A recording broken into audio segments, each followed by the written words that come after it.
Hi, my name is Iain Donaldson, and I'd like to introduce Ken Eller from Ontario, Canada. A good friend of mine. We played in the 78th Fraser Highlanders together.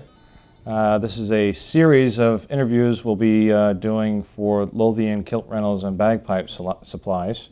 And Ken is our first guest, and it's just a question and answer.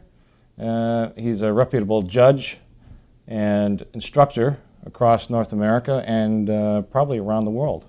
Let's see, the first question. Kenny, what's your thoughts on the size of the Grade 1 bands, especially in the UK, relative to the vantage point of the judges? Do you think it's an issue with the size of the bands in the small arena that's been given? Do you think that elevation is required now for judges? It seems that the spectators have a better vantage point than, I would say, some of the judges. I think, Ian, you're absolutely correct.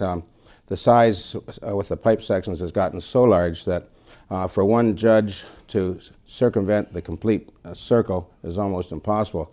Two judges have to cover different sections, and even then you're only covering a small section, maybe of 8 or 9 players. The judging aspect of it is challenged because of that, and we did a seminar with the RSPBA a couple years ago where we were suggesting exactly that, judging from an elevation, trying to find that ideal position where you can get a perspective of the overall performance. The size of the band has gotten to the point where the lesser grades sometimes are losing players to the big bands to support the big bands, so it's created a problem, especially in Ontario where I come from. Our Grade 2 has more or less been depleted, so size is an issue. On the other hand, there's been a move afoot and suggestions to put a cap on the size, and I can't see that happening in the near future. What about tempos? I've noticed a difference in the tempos as far as MSR playing from North America to the UK.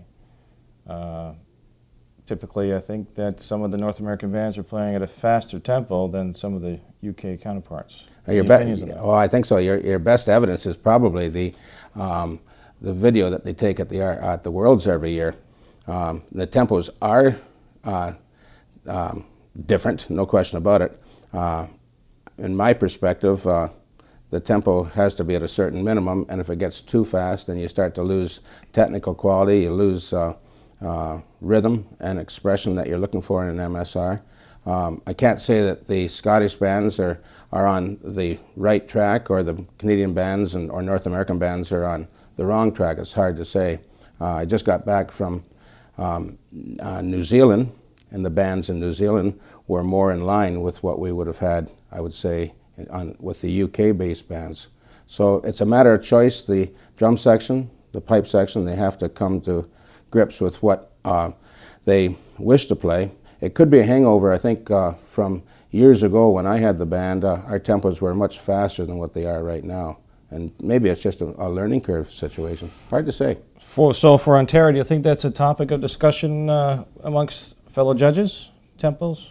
March tempos? I think it would be a consideration in a professional development session where they sit down, but you can't be too rigid. I think the aspects of judging, you are asked for an opinion, and everyone, I think if you put it on the table for discussion, you would get a wide variety of opinions on it, from too fast to not fast enough and so on. So it's hard to say. It's worthwhile discussing.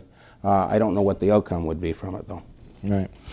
So still on this on the topic of tempos, what about relevant to solo playing, Grade 4 to Grade 1? Are you seeing a major difference as far as what tempos are in North America for the various grades? Are they correct, or are they totally off? Oh, that's an interesting question. I go by my teaching, and my Grade 4 and Grade 3 players play tunes that are at their technical ability level, and I try to keep those tempos in the 60 to 64 range, which is relatively slow. Obviously, in this way, they can pay good attention to phrasing, to pulsing, and good, strong rhythmic technique.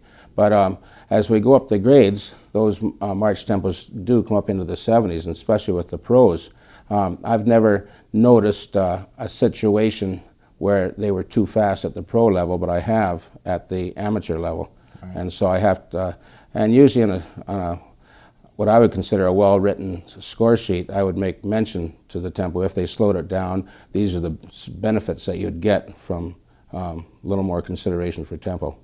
Better technique, better expression, better pulsing. So the open level, where do you think the march tempo is on average? I think it's pretty consistent from the pro events that I've listened to and the ones that I've judged. I'm pretty sure it's in the 70, 72 range for the 2/4 march.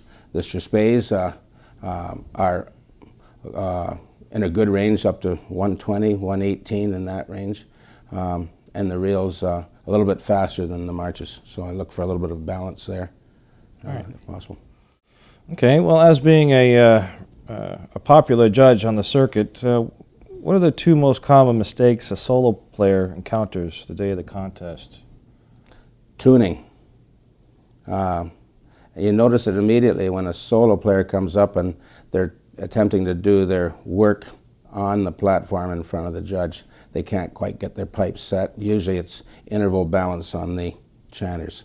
And if the interval balance isn't correct on the chanters, then for sure the overall instrument's not going to be in tune. So regardless of the grade, tuning is always a big issue.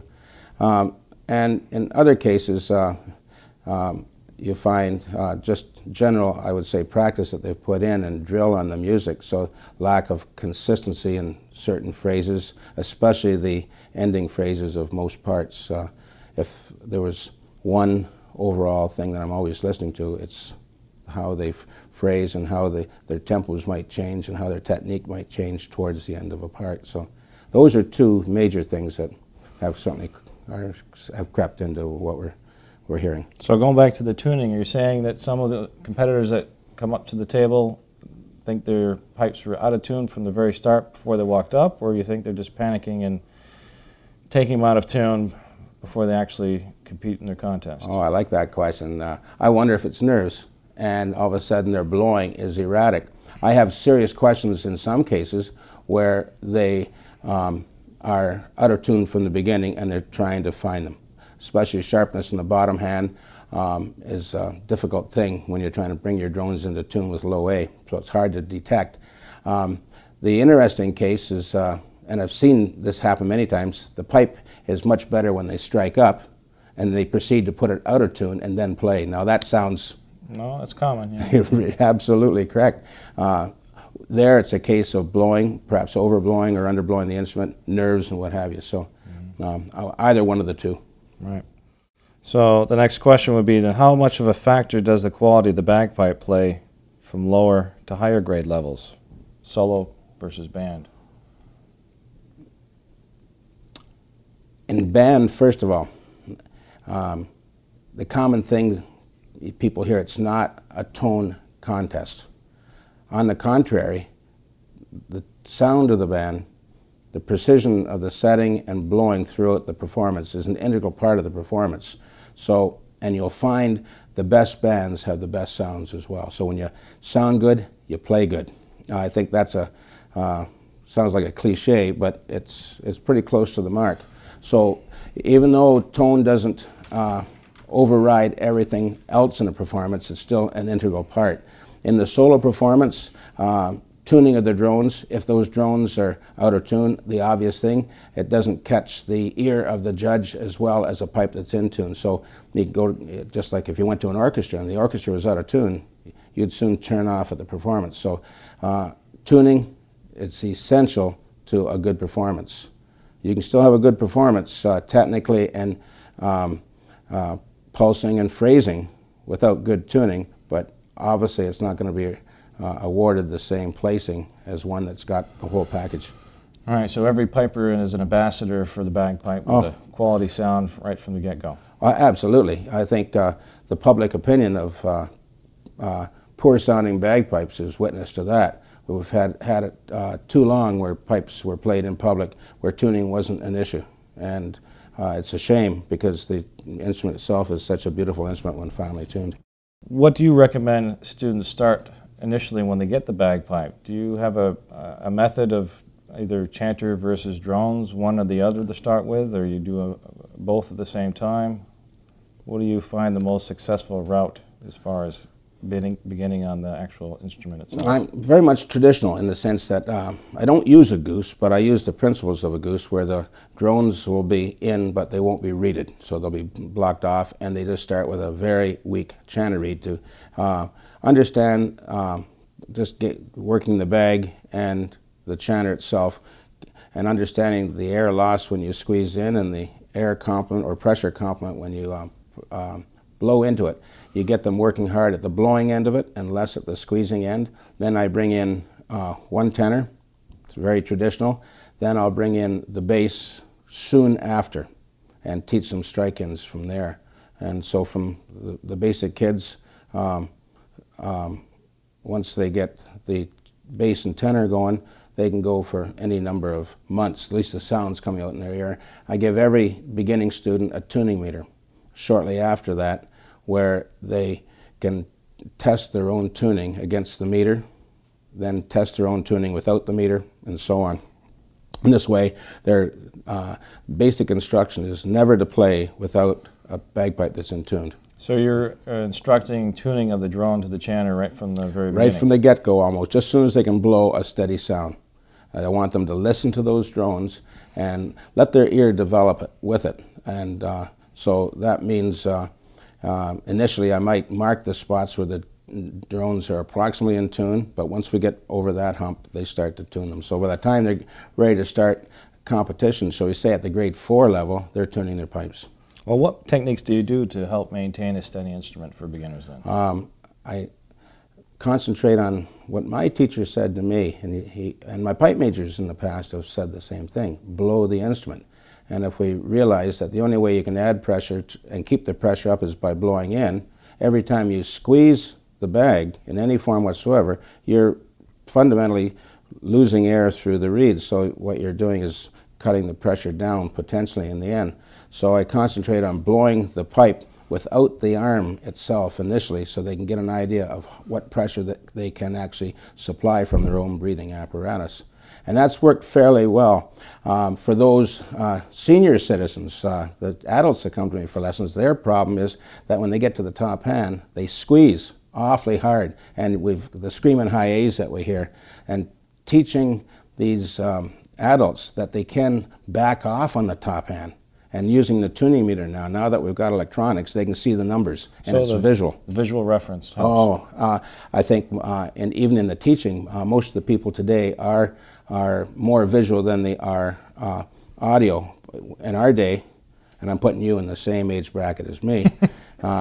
You shouldn't. I think we were more audio. Our teachers sang to us, and we got away from the music. So I'm trying to encourage going back to more audio. And so they have to listen. Right. But the visual aid with the tuning meter, an absolute must.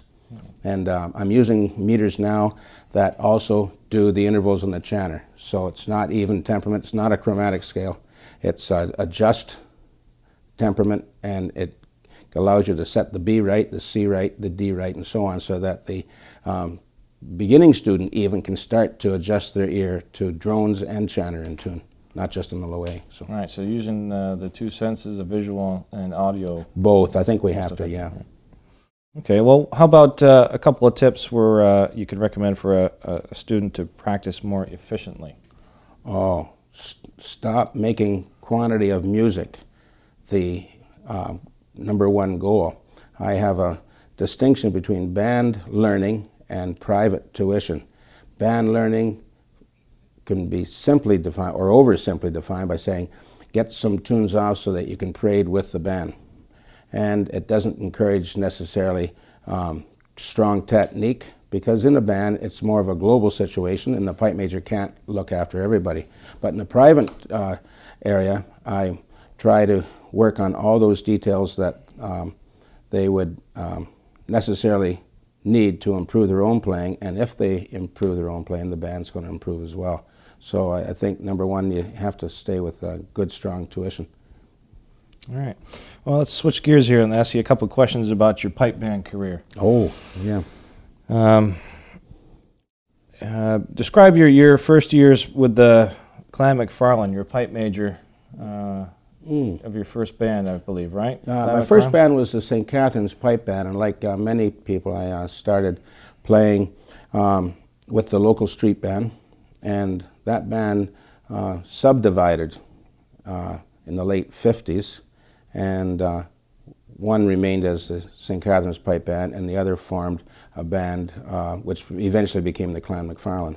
So what were your challenges those first couple of years? I had come from a street band, and all of a sudden, obviously I'd played in solos at that stage. I'd played 2/4 marches, trespays, and reels, but I hadn't played the 6/8 marches that they were playing at the time. I didn't do many slow airs at the time, and I didn't do 3 march, trespays, and reels, which was the requirement back in the mid-60s.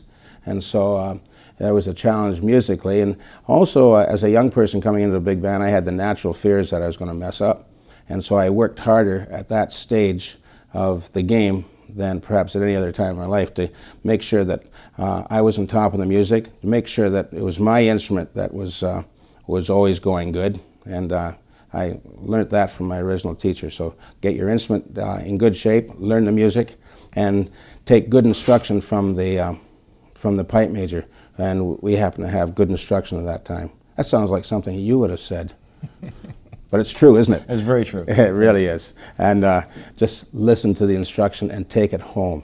I was very fortunate at the time, though, and this is consistent with the previous question. I was going to John Wilson in Toronto through the 60s for Peebrick tuition and light music tuition, and that complemented the band. And so as I progressed as a 16 and 17-year-old with my private lessons, so my band playing became more competent as well. So. Well, it was a wonderful band. It was a great inspiration to my career, listening to Clan McFarland. So, and then you moved on to the 78th, and we were teamed up, and we played there for several years together. 10 years. Yeah, as a piper, what was the differences between being a pipe major and just a piper in the band? Did you enjoy one versus the other? The challenges that I had as a 16-year-old were the same again, but now as a 40-year-old. And I had to learn reams and reams of music. You learned them as you went, but I came into the band, and 3 months down the road was the Mechanic Outlaw concert, the second one in Belleville, if you recall. And I had 60 tunes approximately to learn. So I had to come to grips with how I learned music. I won't tell you the mistakes I made, but I was pretty successful, I think, you know. But it was that. Also, I was playing somebody else's music for the first time in my life. And as pipe major, I had it wonderful. I knew every tune. It was my music that they were playing, and if the guys in the band didn't like it, they chucked it. They were pretty upfront that way. But when we settled on our medleys and our MSRs, which never changed, by the way, it was my choice, so I was quite comfortable. Now I had to play Bruce Gandy music, Michael Gray music. I don't know if Andrew Berthoff was in there, and maybe Bill had a couple things in there as well.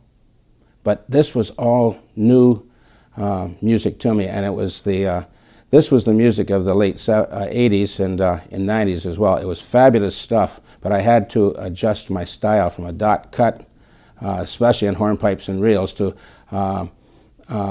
something a little more round, and it was a constant battle. And also in the sound of the band, and I'll never forget the lesson. This is a lesson in keeping your mouth shut. I didn't like the D's that we were getting, and I went up to the pipe major, Bill Livingston, at the time, and I said to him, Bill, your D's are flat. He says, right, Captain, but they're mine. And I never mentioned the D's once again in my whole career there. So I had to adjust tonally, and I had to adjust tempo-wise, obviously, and the reams of good music, fortunately for that. So I enjoyed those years. So how did you tackle memorizing 50, 60 tunes at a time? Yeah, you should buy my CD. Memorizing made it easy. I had to, for the first time in my life, come to grips with what I put into practice. I had to get away from the music and make it a mental exercise. I had to understand arpeggios, the groups of notes that we put together. And I had to see the commonality between the tunes. And once I saw that, pure hard work every night, and a lot of it on the pipes. eventually got there. I remember stories of you saying your room was full of music taped on the wall. Yeah. Just playing one at a time. You can imagine that. I had as much music to fill the walls here pretty well, you know. And I just went from one tune to another. I didn't take it all at once, though. I'd take 2 or 3 tunes every 4 or 5 days, you know. But and then I'd come back to them on a regular basis. So which one did you enjoy? Which more, pipe majorship or playing as a piper? Oh, I had the time of my life as a piper, because I had no responsibility. I sat back in the corner, and all I had to do was duck tennis sticks from Tyler Fry.